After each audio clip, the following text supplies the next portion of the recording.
ரேபன் ஆட்ல வர மாதிரி இருக்கிற கார்த்தி, வெண்ணக்கூட மாதிரி இருக்கிற அதித்தி, காதில் தொங்கட்டாம் போட்டுக்கிட்டு புதுமை பெண் டாக்டர் கார்த்தி, இன்னொரு பக்கம் பைலட். உலகமே என் கால்கடியில் தான் இருக்குன்ற மாதிரி ஒரு ஆட்டிடியூட். ரெண்டு பேரும் சேர்ந்து லவ் பண்ணால் எப்படி இருக்கும்? சண்டை இருக்கும், சச்சரவு இருக்கும், விவாதம் இருக்கும். லடாக்கு, ஆப்கானிஸ்தான், பாகிஸ்தான் அப்படின்னு லேண்ட்ஸ்கேப்பில் படம் மாறிக்கிட்டே இருக்குது. ஸ்ரீநகரை இதோட அழகாக காட்டிட முடியுமா அப்படின்னு ரவிவர்மா நம்மளுக்கு கிண்டல் அடிக்கிறார். மணிரத்னம் சார் படம் பண்ணியிருக்காரு காற்று வெளியீடு. படம் நல்லா இருக்கா நல்லா இல்லையான்லாம் சொல்ல தெரில. ஆனால் ஒரு அனுபவம், காதலிக்கணும்னு தோணுது, பொன் குழந்தை பெற்றுக்கணும்னு தோணுது, புத்திசாலி பொண்ணு, அழகான பொண்ணு, திமிரான பொண்ணை காதலிக்கணும்னு தோணுது. பிருந்தாவோட கொரியோகிராஃபி, ஸ்ரீகர் பிரசாதோட எடிட்டிங், மணிரத்னம் சாரோட வசனங்கள் அப்படின்னு கதைக்கு அழகு சேர்த்துக்கிட்டே இருக்கிற நிறைய நிகழ்வுகள் காட்சிகளாக அமைஞ்சிருக்கு.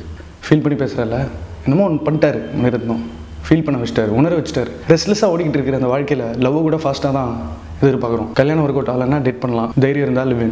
நமக்கு ஒரு உயிரோட்டம் இருக்குது வாழ்க்கையில். அந்த உயிரோட்டத்தில் தெளிவான நீரை மட்டுமே நமக்கு காட்டுற மணிரத்னம் என்ன நினச்சிட்டு இருக்காரு மனசுலேருந்து தெரியல. சரி, காற்று வெளியிடனா குசு தானே, நிறைய பேர் கிண்டலிச்சிருப்பீங்க, கலாய்ச்சிருப்பீங்க. ஏன் ரோஹினி தேட்டரில் தான் படம் பார்த்தேன், நிறைய பேர் கிண்டலிச்சாங்க பார்த்தேன். ஆனால் நடிக்க தெரிஞ்ச நடிகர்கள், யதார்த்தமான வசனங்கள், நிறைய லாங் டேக்ஸு, சூப்பரான பிக்சரைசேஷன், அற்புதமான மூமெண்ட்ஸ் அப்படின்னு இன்றைக்கும் நம்மளை நம்பி படம் பண்ணிருக்காரு மணிரத்னம் சார்.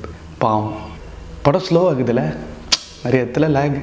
என்னப்போ லவ் தான் வாழ்க்கையிலே பெரிய மென்ட்ரா அப்படின்னு கேட்குறவங்களுக்குலாம் கொஞ்சம் தனியாக போய் இந்த படத்தை பாருங்களேன். உங்களே ஒரு வாட்டி நீங்கள் ஃபீல் பண்ணுங்கள், நம்ம வாழ்ந்துட்டு இருக்கிற வாழ்க்கை எப்படி தானா, இதில் காதல்னு ஒன்று வந்துச்சுன்னா அது எவ்வளோ உண்மையாக இருக்கணும் அப்படின்ற ஒரு எதிர்பார்ப்பு உங்கள் மனசுக்குள்ளே வரும். பக்கமாக பேசி எல்லாரும் சிரிக்க வச்சு ஆர்ஜி பாலாஜி வெறும் சொல்லியே சிரிக்க வச்சிருக்காரு. அட்மாஸ்பியரில் இருக்கிறவங்க கூட ஏன் நடிக்கணும், ஏன் இந்த மாதிரியான லொக்கேஷனுக்கு போகணும், ஏன் இந்த மாதிரியான கான்வர்சேஷன்ஸ் உருவாகணும், ஏன் இந்த இடத்துல அமைதி, ஏன் இந்த இடத்துல மியூசிக்கு, ஏன் இப்படி ஒரு ஷார்ட் டிவிஷன் எப்படின்னு தன்னை பண்ணுறாரு அப்படின்னு மணிரத்னத்துக்கு தெரியும். ரவிவர்மா ரொம்ப நாள் கழிச்சு தமிழுக்கு வராரு. கேமரா ஆடிக்கிட்டே இருக்கு, டேக் ஆஃப் ஆனோடனே அப்படியே ஒரு பேலே டான்ஸ் மாதிரி மாறுது. தெரியுது உங்களுக்கு சினிமானா அது ஒரு கிராமர், அதில் இதெல்லாம் பண்ணணும், இப்படி பண்ணால் அதெல்லாம் மக்களுக்கு போய் சேரும், புரியும் அப்படின்னு.